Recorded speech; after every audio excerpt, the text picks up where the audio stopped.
Et on passe maintenant au journal de l'économie avec Claire Blondichon. Bonjour Claire. Bonjour Pauline. On va parler de cette signature qui était prévue aujourd'hui du CETA. Elle a été annulée. Ça coince toujours du côté de la Belgique. Oui, le Premier ministre canadien n'a pas pris l'avion hier soir pour Bruxelles. Faute d'accord entre les Belges, Justin Trudeau a reporté son déplacement.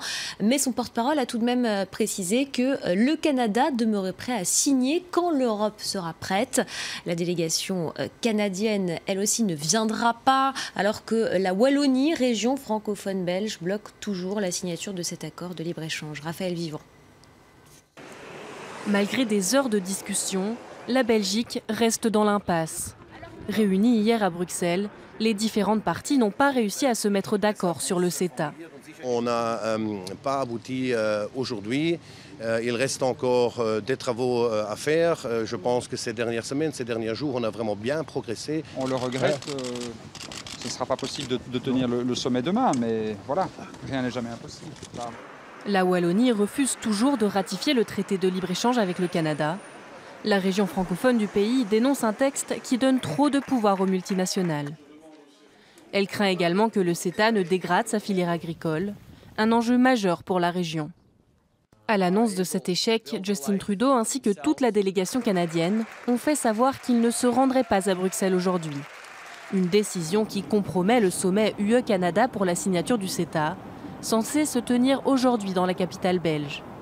Mais les Européens refusent d'enterrer le traité. Il y a à 11h une réunion des ambassadeurs à l'échelon européen. On va entamer les travaux. Avant cela, à 10h, les différentes parties belges se réunissent une dernière fois pour tenter de parler d'une même voix lors de la réunion des ambassadeurs. Et on fait maintenant un point sur les marchés. Alors, quelle est la tendance ce matin en Asie ? Eh bien, c'est le rouge globalement en Asie ce matin. De mauvaises statistiques publiées en Chine confirment le ralentissement de la deuxième économie mondiale. Vous le voyez, Shanghai perd 0,34%, Hong Kong un peu plus de 1%. À Tokyo, le Nikkei perd 0,42%. Seul le Kospi à Séoul résiste en hausse de 0,33%. Une baisse globalement ce matin dans le sillage de la nouvelle chute des prix du pétrole. Hier, le brut léger américain est passé sous la barre des $50. Il remonte actuellement légèrement en hausse de 0,24% en Asie. Les investisseurs qui restent prudents face à la capacité de l'OPEP à réduire les stocks d'or noir. Et on poursuit avec l'actualité des entreprises. En bref, Samsung publie ce matin, sans surprise, de très mauvais résultats. Oui, le géant sud-coréen annonce une baisse de 30% de son bénéfice opérationnel au troisième trimestre à 4,5 milliards de dollars. Un résultat qui fait suite à la crise qui l'a conduit à abandonner la production de son Galaxy Note 7 pour cause de batteries explosives. Le groupe, je vous le rappelle, a rappelé début septembre 2,5 millions de son dernier smartphone. Dans les airs, le trafic des compagnies aériennes à Bakou, Eurowings et Germanwings du groupe Lufthansa risque d'être perturbé ce jeudi. Le syndicat du personnel de cabine a lancé un appel à la grève. Leurs revendications portent notamment sur les rémunérations, la garantie de l'emploi et le temps de travail. Et puis le constructeur américain de voitures électriques Tesla annonce le deuxième bénéfice de son histoire. La société d'Elon Musk n'avait plus dégagé de bénéfices nets trimestriels depuis 3 ans.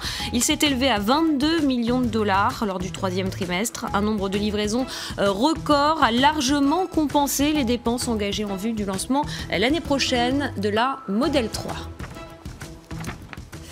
Et puis hier, Microsoft a présenté un nouvel ordinateur de bureau ultra fin à écran tactile. Oui, lors d'une conférence organisée à New York, la firme de Redmond a notamment dévoilé son nouveau PC destiné aux métiers créatifs. Le Surface Studio est clairement destiné à concurrencer Apple. L'ordinateur est un tout-en-un à la manière de l'iMac.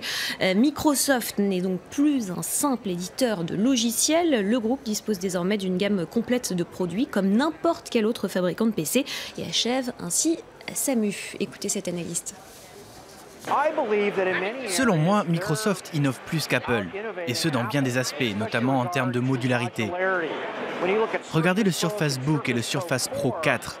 Vous pouvez les démonter et les remonter intégralement. C'est évolutif, d'une tablette, on peut faire un PC. Et je pense qu'avec le Surface Studio, enfin, attendons de voir ce qu'Apple proposera dans les jours prochains et nous pourrons alors faire une vraie comparaison. Apple en panne d'innovation, justement, présente ce jeudi sa nouvelle gamme Mac. La marque à la pomme va tenter de séduire à nouveau alors que ses ventes d'ordinateurs chutent de 10% cette année. Merci beaucoup Claire.